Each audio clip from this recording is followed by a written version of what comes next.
নমস্কার, সবাইকে স্বাগত। চলে আসছি সকাল সকাল রান্নাঘরে। সকালে ঘুম থেকে উঠে চান করে পুজো সেরে রান্নাঘরে চলে আসছি রান্না করতে।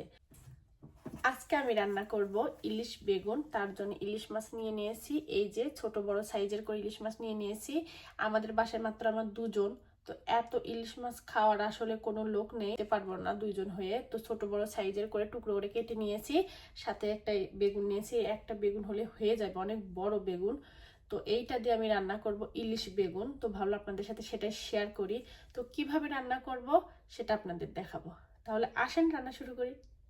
এখানে বেশ খানিকটা বেগুন নিয়ে বড় বড় সাইজের টুকরো করে সাথে পরিমাণ মতো লবণ, হলুদের গুঁড়া ও মরিচের গুঁড়া দিয়ে ভালো করে মেখে এক সাইডে রেখে দিব। সাথে নিয়েছি কয়েক টুকরো মাছ। মাছগুলোকে পরিষ্কার করে ধুয়ে কেটে বেছে নিয়েছি। আমি মাছগুলোকেও সেম একইভাবে সামান্য পরিমাণ লবণ, হলুদ ও মরিচের গুঁড়া দিয়ে ভালো করে মেখে এক সাইডে রেখে দিব। আর একটা কথা, এখানে কেউ মাছের টুকরা দেখে হতাশা হয়েন না যে এত ছোট আবার বড় কেন।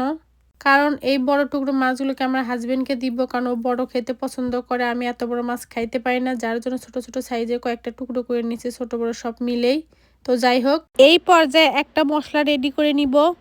তার জন্য নিয়ে নিব পরিমাণ মতো কাঁচামরিচ, 2 চা চামচের মতো কাঁচা জিরা, পরিমাণ মতো কিছুটা ধনিয়া এবং সাথে দিয়ে দিব কালো জিরা। এখন এগুলোকে একসঙ্গে ভালো করে বেটে নিব।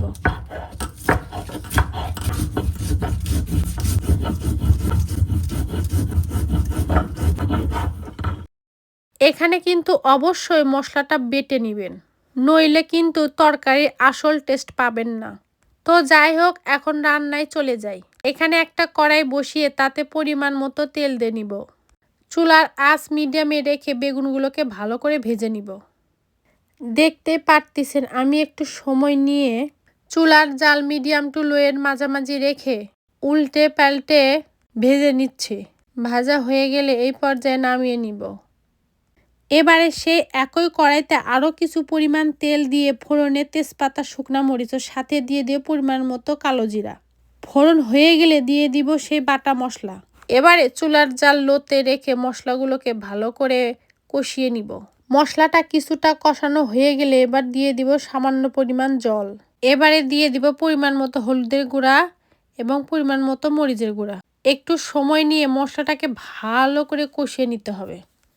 দেখেন মশলাটা কত সুন্দর কষানো হয়েছে, চারদিক দিয়ে তেল ভেসে উঠেছে, তার মানে মশলাটা কষানো হয়ে গিয়েছে। এবারে দিয়ে দিব পরিমাণ মতো গরম জল। তাহলে এবারে এখানে এটা ফুটতে থাক, এরই ফাঁকে আমি মাছগুলো ভেজে নিব। তার জন্য একটা ফ্রাই প্যান বসিয়ে তাতে কিছুটা তেল দিয়ে মেখে রাখা মাছগুলো দিয়ে ভালো করে ভেজে নিব। এরই ফাঁকে তরকারির ঝোলটাও ফুটে গেছে। এখন দিয়ে দিব ভেজে রাখা সেই বেগুনগুলো। এবারে একটা ঢাকনা দিয়ে রেখে দিব সিদ্ধ হওয়ার জন্য। 4-5 মিনিট পর ঢাকনাটা সরিয়ে তাতে দিয়ে দিব পরিমাণ মতো লবণ। এবার দেখে নেওয়ার পালা বেগুনগুলো সিদ্ধ হয়েছে কিনা।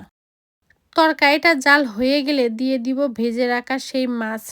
আমি সব সময় গরম ভাজা মাছ একসঙ্গে ঝোলে দিয়ে দিই, এতে করে তরকারির টেস্ট অনেকটাই চেঞ্জ হয়ে যায়। মিনিট 2 জাল করে নিয়ে নামিয়ে নেওয়ার পালা। দেখেন কত সুন্দর একটা কালার এসেছে, দেখেই মুখে জল চলে আসছে। বিশ্বাস করেন এই তরকারিটা এত এত এত মজা হয়েছে যা আপনাদের বলে বোঝাতে পারবো না। আমি তো 3-4 দিন ভরে এই তরকারি খেয়েছি। এভাবে একবার হলেও বানিয়ে খেয়ে দেখবেন।